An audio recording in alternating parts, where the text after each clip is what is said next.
Morning times on Bharat पर fit India का super hit bulletin आप देख रहे हैं। आपके साथ खबरों में मैं हूं साक्षी मिश्रा। नमस्कार, गुड मॉर्निंग, मैं हूं श्रुतिका आप सभी के साथ में। और आज हम आपको बताने वाले हैं देश और दुनिया की तमाम बड़ी खबरें। तो सुबह 9 बजे तक दीजिएगा हमारा साथ। हर एक खबर डिटेल के साथ में, मॉर्निंग अपडेट के साथ में आपके सामने रखेंगे। तो शुरू करते हैं फिट इंडिया का सुपर हिट बुलेटिन।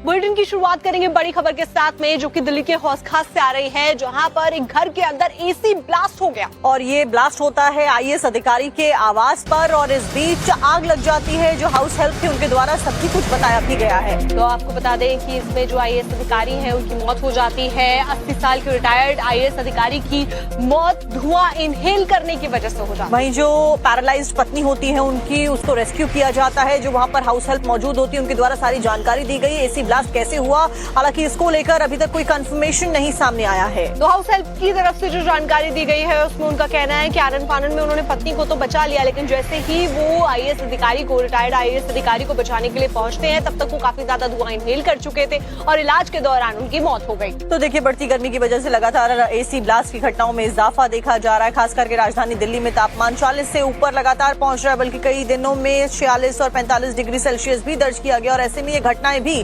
बढ़ती जा रही है। तो ऐसे में चाहे वोल्टेज फ्लक्चुएशन हो या फिर शॉर्ट सर्किट हो, एसी ब्लास्ट की घटनाएं बहुत ज्यादा आम हो गई हैं और इसी को लेकर सचेत रहने के लिए भी कहा जा रहा है। लेकिन ये बहुत ही दुर्भाग्यपूर्ण घटना दिल्ली के हौस खास से सामने आ रही है। और देखिए, फिलहाल पूरा मामला पुलिस के संज्ञान में है और पुलिस इस पूरे मामले की जांच पड़ताल भी कर रही है।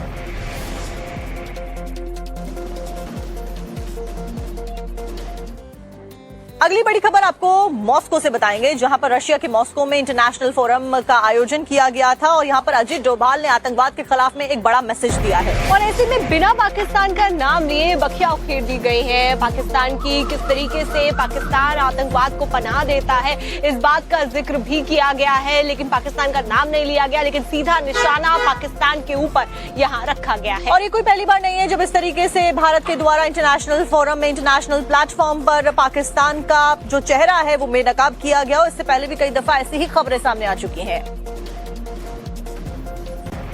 ब्रेक के बाद एक बार फिर से आपका स्वागत है फिट इंडिया का सुपर हिट बुलेटिन आप देख रहे हैं। बात करेंगे नक्सलियों से जुड़ी हुई खबर की, जहां पर 2 राज्यों से जुड़ी हुई पुलिस को नक्सलियों के खिलाफ में चलाए जा रहे अभियान में बड़ी कामयाबी हासिल हुई है। और ऐसे में जो सरेंडर कर चुके नक्सली नेता हैं, उनकी निशानदेही के बाद में कैसे हथियारों की खेप बरामद की जा रही है, आपको दिखाते हैं इस रिपोर्ट में।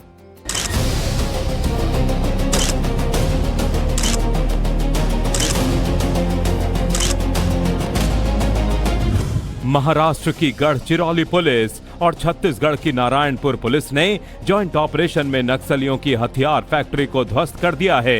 पुलिस की तरफ से ये कार्रवाई सरेंडर कर चुके नक्सलियों के सीक्रेट जानकारी दिए जाने के बाद हुई है और इंटर स्टेट ऑपरेशन के दौरान भारी मात्रा में नक्सलियों के हथियार मिले।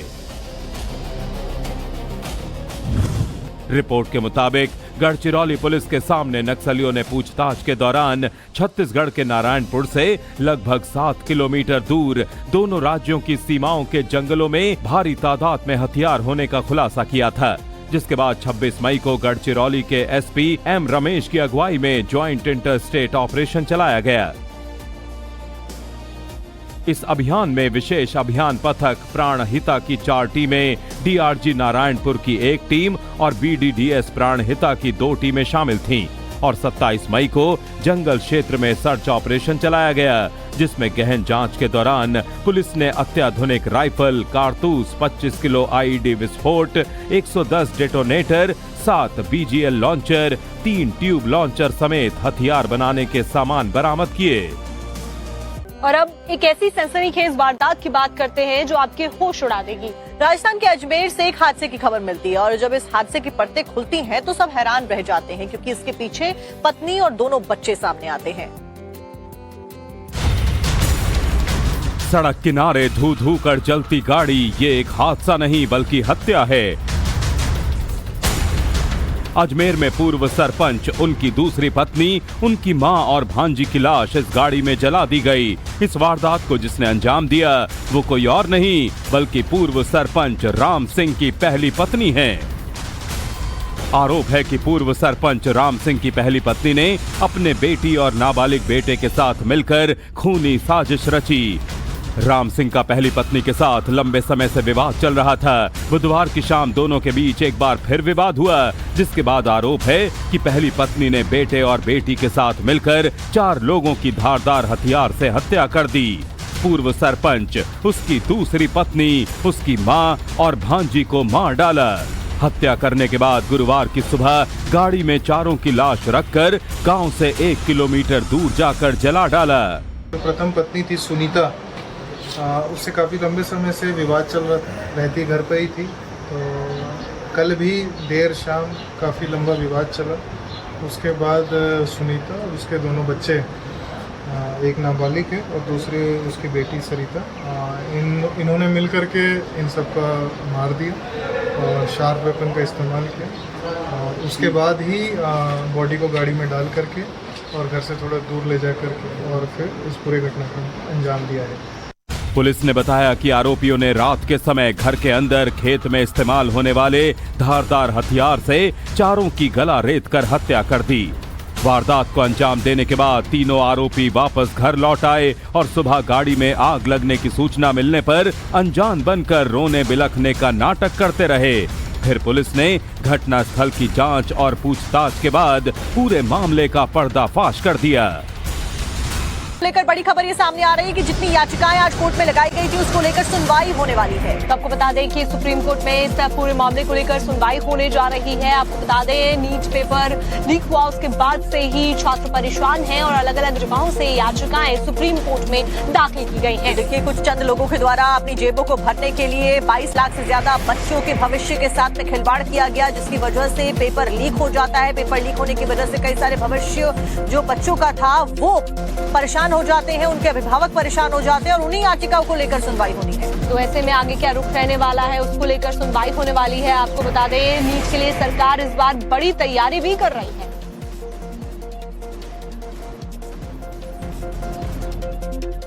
और देखिए, ऐसे में री नीट पेपर को लेकर क्या कुछ खबरें हैं, रिपोर्ट में हम आपको दिखाएंगे।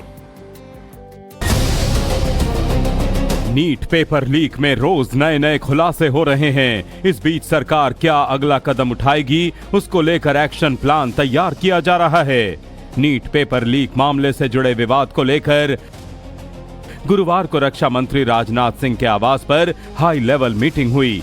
40 मिनट तक चली इस बैठक में शिक्षा मंत्री Dharmendra Pradhan, Jyotiraditya Scindia, NTA DG Abhishek Singh, PMO के वरिष्ठ अधिकारी मौजूद रहे। सूत्रों के मुताबिक इस बैठक में पारदर्शिता बढ़ाने की नीति पर चर्चा हुई। केंद्रीय शिक्षा मंत्री धर्मेंद्र प्रधान ने अधिकारियों को निर्देश दिया है कि छात्रों की समस्याओं का समय पर पारदर्शी और छात्र हित में समाधान किया जाए। सिस्टम के अंदर या बाहर किसी भी तरह की लापरवाही बर्दाश्त नहीं की जाएगी। लेकिन विपक्ष लगातार सरकार पर लापरवाही का आरोप लगा रहा है। राहुल गांधी सीधे शिक्षा मंत्री धर्मेंद्र प्रधान के इस्तीफे की मांग कर रहे हैं। राहुल गांधी जी एक अलग मानसिकता में पहुंच चुके हैं। निरंतर चुनाव हारने के कारण वो फ्रस्ट्रेशन में जा चुके हैं। मैं जब खुद इस विसंगति का, इस अव्यवस्था का सरकार की ओर से दायित्व लेता हूं और उनको अनुरोध करता हूं, उनकी कोई भी बयान इस समय में, मैं पहले भी कभी कहा था कि ये राजनीति की समय नहीं है। राजनीति कर सकते हम लोग। अभी इन बच्चों को, जो परीक्षार्थी बच्चों को, उनकी कोई मेंटल स्ट्रेस ना बढ़े, इससे बढ़ी हुई है, ना बढ़े। हम किसी की व्यवहार से, किसी के शब्दों में, ये हम सबको अपील करते हैं। इस बीच आज नीट परीक्षा लीक से जुड़ी कई याचिकाओं पर सुप्रीम कोर्ट सुनवाई करेगा।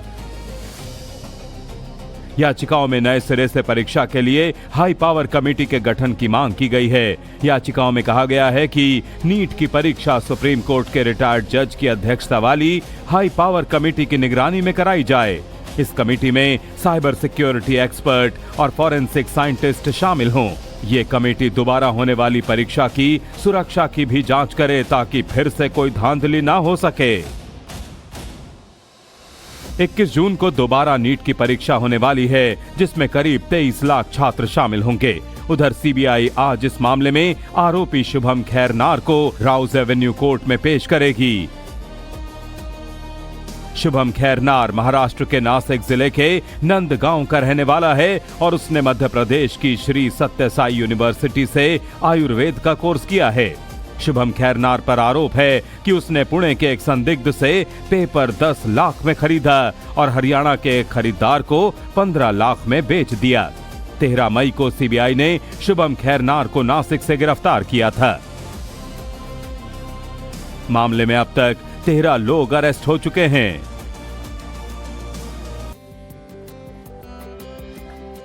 अब बात करेंगे पश्चिम बंगाल की, जहां पर केंद्रीय गृह मंत्री अमित शाह की तरफ से एक बार फिर से घुसपैठ के मुद्दे को लेकर पूर्व की सरकार और ममता बनर्जी के ऊपर निशाना साधा गया है। दरअसल केंद्रीय गृह मंत्री अमित शाह ने यहां पर ममता बनर्जी की सरकार के ऊपर निशाना साधते हुए कहा कि उनकी सरकार के शासन में पश्चिम बंगाल में घुसपैठियों की एंट्री ऐसे ही होती रहती थी और अब हमारी सरकार के आने के बाद में घुसपैठी वापस भाग रहे हैं।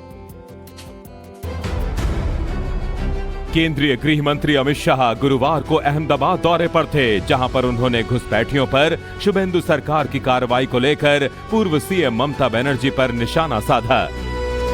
आज अखबारों में देख रहे हैं कि पहले ममता के शासन में हर रोज घुसपैठ होती थी, अब घुसपैठ करने वाले अपने आप वापिस जाने लगे हैं, अपने आप जाने लगे। शुभेंदु जी ने, भाजपा बंगाल सरकार ने डिटेंशन सेंटर बनाए हैं, मगर हम सब लोग चाहते हैं कि जो घुसपैठ कर अवैध तरीके से आए हैं वो अपने आप जहां से आए हैं वहां वापिस चले जाए। अगर वो अपने आप चले जाते हैं तो बंगाल सरकार भी उन पर कोई केस नहीं करेगी, जाने के लिए उनकी सहायता भी करेगी। और मैं आशा रखता हूं कि जब अभियान चले पहचान का, उसके पहले ही ढेर सारे लोग अपने आप चले जाएंगे। केंद्रीय गृह मंत्री अमित शाह ने इस मौके पर डेमोग्राफी चेंज का भी मुद्दा उठाया और इसको रोकने के लिए कानून बनाए जाने का भी इशारा किया। नरेंद्र मोदी जी ने एक डेमोग्राफी चेंज कमिटी बनाने का निर्णय किया है। ये हाई पावर कमिटी देश भर में जनसांख्यिकी का जो कृत्रिम बदलाव हुआ है उसके कारणों की भी चिंता करेगी, उसके उपायों की भी चिंता करेगी और इसके लिए कोई कानून बनाने की जरूरत है तो इसकी भी चिंता करेगी। ये डेमोग्राफी चेंज कमीशन 1 साल में अपनी रिपोर्ट दे देगी और कृत्रिम डेमोग्राफी चेंज जो है उसको रोकने का हम काम करेंगे। गृह मंत्री अमित शाह यहीं पर नहीं रुके। उन्होंने बंगाल के सीमावर्ती इलाकों में बीएसएफ को जमीन दिए जाने पर शुभेंदु सरकार की जमकर तारीफ भी की है और कहा कि बंगाल चुनाव में जो जनता से वादा किया गया था उसे शुभेंदु सरकार ने पूरा किया है। जब से शुभेंदु अधिकारी ने पश्चिम बंगाल की सत्ता संभाली है तब से घुसपैठियों के खिलाफ में लगातार नॉन स्टॉप एक्शन जारी है। पर ऐसे भी डिटेंशन सेंटर्स बनाए गए हैं दार्जिलिंग से लेकर मुर्शिदाबाद तक और इनमें घुसपैठियों को रखा जा रहा है। पश्चिम बंगाल में निजाम बदले 2 हफ्ते से ज्यादा का वक्त हो गया है। बीजेपी ने घुसपैठियों को लेकर बंगाल की जनता से जो चुनावी वादे किए थे उस पर लगातार कार्रवाई जारी है। शुभेंदु सरकार से फ्री हैंड मिलने के बाद अब प्रशासन घुसपैठियों को डिटेक्ट, डिलीट और डिपोर्ट करने में जुट गया है। राज्य में अलग अलग जिले में होल्डिंग एरिया बनाए जा रहे हैं जहां उनको डिपोर्ट करने से पहले रखा जाएगा। दार्जिलिंग के सिलीगुड़ी में ऐसा ही होल्डिंग एरिया बनाया जा रहा है डिस्ट्रिक्ट है, दार्जिलिंग डिस्ट्रिक्ट में सिलीगुड़ी में ये एक होल्डिंग एरिया जो है इसको चिन्हित किया गया है। ये अगर आप देखेंगे तो ये दार्जिलिंग डिस्ट्रिक्ट का होल्डिंग एरिया है। मातीगारी जो नक्सलबारी असेंबली कॉन्स्टिट्यूएंसी है उसमें ये होल्डिंग एरिया आता है और अथराखाई जो कम्युनिटी हॉल है ये इसको एक होल्डिंग एरिया के रूप में तैयार किया जा रहा है। जिन भी अवैध रूप से जो भारत में रह रहे हैं बांग्लादेशी, उनको जो आइडेंटिफाई किया जाएगा, उनको यहीं पर लाकर रखा जाएगा होल्डिंग एरिया में और उसके बाद फिर यहीं से जो है उनको डिपोर्ट किया जाएगा और उसके बाद यहां से ही उनको जो बांग्लादेश है वापस भेजा जाएगा। बात मुर्शिदाबाद की करें तो यहाँ पर भी हाई सिक्योरिटी होल्डिंग सेंटर तैयार किए गए हैं, जहाँ पर 19 बांग्लादेशी नागरिकों को कस्टडी में रखा गया है। ये फिलहाल मुर्शिदाबाद के उसी होल्डिंग सेंटर के अंदर है और इसी 3rd फ्लोर में जो है होल्डिंग सेंटर बनाया गया है। और आप देखिए यहाँ पर बैरिकेड है, रिस्ट्रिक्टेड एरिया जो है लिखा हुआ है, पुलिस कर्मी यहाँ पर मौजूद है और ऊपर किसी को भी जाने की अनुमति नहीं है। आप देखिए यहाँ पर और भी पुलिस कर्मी आपको दिखेंगे, क्योंकि ये रेस्ट्रिक्टेड एरिया है तो किसी को भी ऊपर जाने की परमिशन नहीं है। लेकिन कुल मिलाकर पुलिस की तरफ से कहा जा रहा है कि 19 लोग हैं, जिसमें महिला, पुरुष, बच्चे, जिनको इन होल्डिंग सेंटर में रखा गया है। सारे के सारे जो है बांग्लादेशी नागरिक हैं और उन्हें मुर्शिदाबाद के किसी न किसी इलाके से गिरफ्तार किया गया है। आपको बताते हैं कि यहाँ पर पुलिस के अलावा भी एक मेडिकल टीम है जो उनका ध्यान रखेगी। बंगाल में शुभेंदु सरकार का मैसेज लाउड एंड क्लियर है। वो घुसपैठियों के खिलाफ जीरो टॉलरेंस की पॉलिसी पर हैं। एक तरफ तो शुभेंदु सरकार इस कोशिश में है कि घुसपैठियों को बाहर निकाला जाए और उसमें फुल एक्शन मोड में नजर आ रही है, तो वहीं मालदा से एक चौंका देने वाली रिपोर्ट सामने आई है। दरअसल हमारी सहयोगी ने जब ग्राउंड पर जाकर बातचीत करी तो बीजेपी नेता ने ये कहा कि कैसे टीएमसी की सरकार घुसपैठियों को आगे बढ़ा रही थी, नकली तरीके से जो आईडी प्रूफ थे वो बनाए जा रहे थे और क्या कुछ खुलासे हुए हैं आपको दिखा देते हैं रिपोर्ट में। पश्चिम बंगाल में सरकार बदली तो राज्य में कैसे अवैध तरीके से फेक आईडी बनवाए जाते थे, अब इसका खुलासा हो रहा है। बॉर्डर इलाकों में बात मालदा की करें, यहाँ से सबसे ज्यादा घुसपैठ की खबरें आती थीं और बॉर्डर इलाकों में जो बेहद संवेदनशील इलाकों में से एक है, वो कैसे फर्जी दस्तावेज बनाने का एपी सेंटर बन चुका था। इसकी गवाही खुद बीजेपी नेता निबरन घोष ने नव भारत के कैमरे पर दी। आईडी कार्ड यहाँ पे जो मेंबर, पंचायत समिति मेंबर, ग्राम पंचायत मेंबर है, प्रधान है, वो लोग वोटर आईडी उसको लोग को बना दे रहा था अपना घर में बैठा कर ऑनलाइन। कितना पैसा लेते थे बांग्लादेश? वो लोग 500-700 करके वोटर कार्ड बना दिया है और जो आधार कार्ड बनवाया है वो 2000-3000 ऐसा करके वोटर कार्ड, आधार कार्ड बना के दिया। और आधार कार्ड में मोबाइल नंबर लिंक करने के लिए वो लोग 450 रुपया ले रहे हैं। ये हमारा पास प्रमाण भी है। बीजेपी नेता ने अपनी बात को पुख्ता करने के लिए उस एजेंट से भी फोन पर बात करवाई जो पैसे लेकर फर्जी तरीके से घुसपैठियों के दस्तावेज बनाता था और फोन पर जो बातें कही गईं वो काफी चौंका देने वाली थीं। বন্ধ আছে কবে থেকে খুলবে একটু বললে এখন ভালো হতো। গ্যারান্টি নেই, ছোট বাচ্চা বাইরে যাবে, নতুন করবেন বললেন কি? হ্যাঁ, ছোট বাচ্চা না বড় লোকের? বড় লোকের বাচ্চারও দুটা করবো আর কি। আর শুরু হবে কিনা তারপরে ফোন করে বলে দেবো আপনাকে। তাহলে আর ভোটের কাটো তো করতে হতো দাদা। চাঁদপুর থেকে বলছেন বললেন? হ্যাঁ, কালকে আসেন তাহলে। কত কি নিয়ে যেতে ভোটের কাটার জন্য? আসবেন, যেটা আগে দেখতে হবে কি কাজ আছে আপনার, কেমন ভুল ঠিক, তারপরে তো হবে। তবুও একটু বললে ভালো হতো। কালকে 10টার দিকে চলে আসবেন, ঠিক আছে? নিয়ে কত যেতে হবে, কত নিচ্ছেন ওটাই জানতে চাইছি। আপনি 2-3 হাজার টাকা নিয়ে আসবেন। 2-3 হাজারে হয়ে যাবে? 2-3 হাজার টাকা লাগবে না, 50 টাকা থেকে স্টার্ট। আপনাকে তো বলছি কালে যখন আসবেন বাজার করবেন আর কিছু করবেন না। तो सुना आपने, फर्जी आधार कार्ड से लेकर फेक वोटर आईडी बनाने तक सबके रेट फिक्स थे। लेकिन अब राज्य में शुभेंदु सरकार है, ऐसे में उस सिंडिकेट का भी पता लगाया जा रहा है जो गलत तरीके से फर्जी दस्तावेज बनाता था। पश्चिम बंगाल में शुभेंदु अधिकारी योगी मॉडल की तरह ही काम करते हुए नजर आ रहा है, यानी कि जो भी कोई व्यक्ति कानून व्यवस्था को चुनौती दे रहा है उसका जुलूस सरेआम सबके सामने निकाला जा रहा है। और ऐसे में मुख्यमंत्री शुभेंदु अधिकारी की तरफ से क्लियर कट मैसेज भी दे दिया गया है कि बख्शा किसी भी कीमत पर नहीं जाएगा अगर कोई भी इस तरीके की हरकत करेगा। बैरकपुर का खतरनाक माफिया बोनी, जिस पर वसूली करने का भी आरोप है, उसकी दबंगाई की तस्वीर आपको आगे दिखाएंगे, लेकिन उससे पहले बोनी की परेड की तस्वीर दिखाते हैं, जिसमें बैरकपुर पुलिस ने उसकी पूरी हेंकड़ी निकाल दी है। कल तक खुलेआम वसूली करने वाला ये माफिया जब शुभेंदु की पुलिस के हत्थे चढ़ा तब सिर झुकाकर पुलिस के साथ पैदल मार्च करता रहा।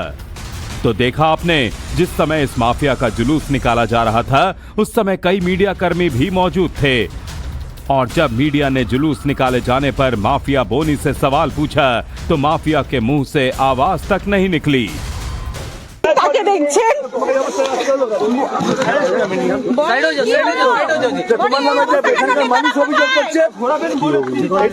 अब इस माफिया के दबंगई का 2 साल पुराना वीडियो दिखाते हैं, जब लोकसभा चुनाव के दौरान उसने सुरक्षा कर्मियों के सामने बेखौफ होकर बीजेपी उम्मीदवार अर्जुन सिंह को धमकी दी और अपना नाम ले लेकर धौंस दिखाता रहा।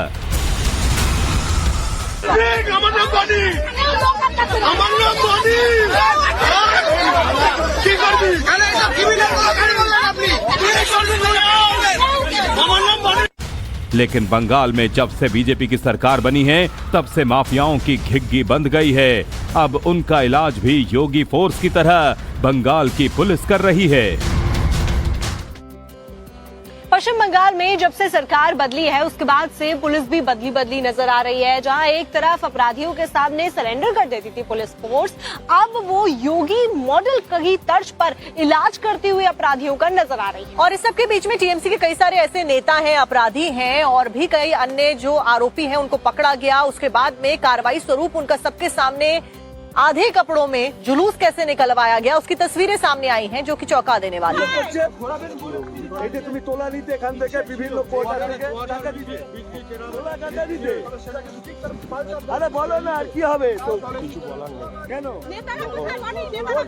देखिए जिस तरीके से पुलिस ने टीएमसी नेता बप्पा शेख को गिरफ्तार करने के बाद रस्सियों से बांधकर सड़कों पर घुमाया है। अब पुलिस ने बैरकपुर के माफिया बोनी की हेकड़ी निकाल दी है और एक तरीके से यूपी पुलिस की तरह इलाज करती हुई बदमाशों का नजर आ रही है बंगाल पुलिस। तो पहले हावड़ा में पुलिस ने डॉन कहे जाने वाले आकाश सिंह और टीएमसी के नेता और बड़े बदमाश शमीम अहमद की परेड निकलवाई और फिर धीरे धीरे करके अन्य लोगों के ऊपर भी कार्रवाई की गई। आज देश के 15 राज्यों में गर्मी से राहत के आसार हैं। आज से 5 जून तक प्री मानसून बारिश की संभावना जताई गई है। बड़ी खबर आपको बता रहे हैं, यूपी, एमपी, बिहार में 3 दिन झमाझम बारिश की आशंका है। बिहार के 32 जिलों में ऑरेंज अलर्ट जारी किया गया है। तेज हवाएं चलती हुई नजर आएंगी।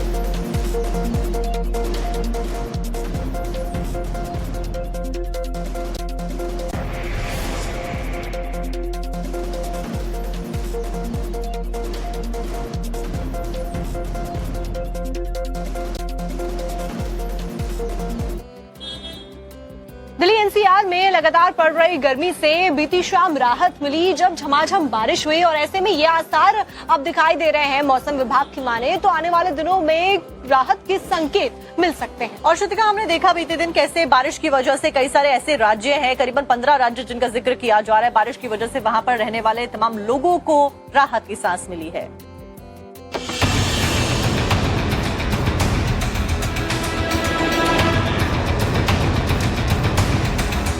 मई बीत चुका है और इसी के साथ मई की झुलसाने वाली गर्मी से भी लोगों को राहत मिलनी शुरू हो गई है। बीती शाम दिल्ली एनसीआर के साथ साथ नॉर्थ इंडिया के कई राज्यों में झमाझम बारिश हुई तो मौसम खुशनुमा हो गया। आज देश के 15 से ज्यादा राज्यों में गर्मी से राहत मिलने की संभावना है। मौसम विभाग ने देश में खतरनाक गर्मी के बीच बारिश और आंधी को लेकर ताजा अलर्ट जारी कर दिया है। अलर्ट के मुताबिक 80 से 90% हिस्से में 29 मई यानी आज से 5 जून तक प्री मॉनसून बारिश हो सकती है। आज यूपी, दिल्ली और बिहार समेत 15 राज्यों में बारिश और तूफान की चेतावनी भी जारी की गई है। और माना जा रहा है कि इस दौरान 90 किलोमीटर प्रति घंटे की रफ्तार से तेज हवाएं चलेंगी और इसीलिए लोगों को बेहद सतर्क रहने की सलाह दी गई है। किसानों और मछुआरों के लिए खास चेतावनी जारी की गई है। मौसम विभाग ने यूपी, बिहार, दिल्ली, राजस्थान, हरियाणा, पंजाब, उत्तराखंड, हिमाचल, जम्मू कश्मीर, झारखंड, पश्चिम बंगाल, ओडिशा, छत्तीसगढ़, तमिलनाडु, केरल और असम में मूसलाधार बारिश का अलर्ट जारी किया है। वैसे तो मौसम विभाग ने 26 मई को ही मॉनसून के केरल पहुंचने की संभावना जताई थी, लेकिन उनकी ये भविष्यवाणी फेल हुई और अब माना जा रहा है कि 2 जून तक मॉनसून केरल पहुंच जाएगा, क्योंकि केरल से सटे कर्नाटक में आंधी, तूफान और बरसात का दौर शुरू हो गया है। इसी के साथ मौसम विभाग ने बिहार के 32 जिलों में ऑरेंज अलर्ट जारी किया है। बिहार में आज 60 किलोमीटर प्रति घंटे की रफ्तार से हवाएं चलने की संभावना है। सिर्फ बिहार ही नहीं, राजस्थान के भी 11 जिलों में बारिश और आंधी का अलर्ट है, जबकि हिमाचल और जम्मू कश्मीर में आंधी और कुछ जगह ओले गिरने का अलर्ट है। माना जा रहा है कि इस दौरान तापमान 3 डिग्री से 7 डिग्री तक गिर सकता है।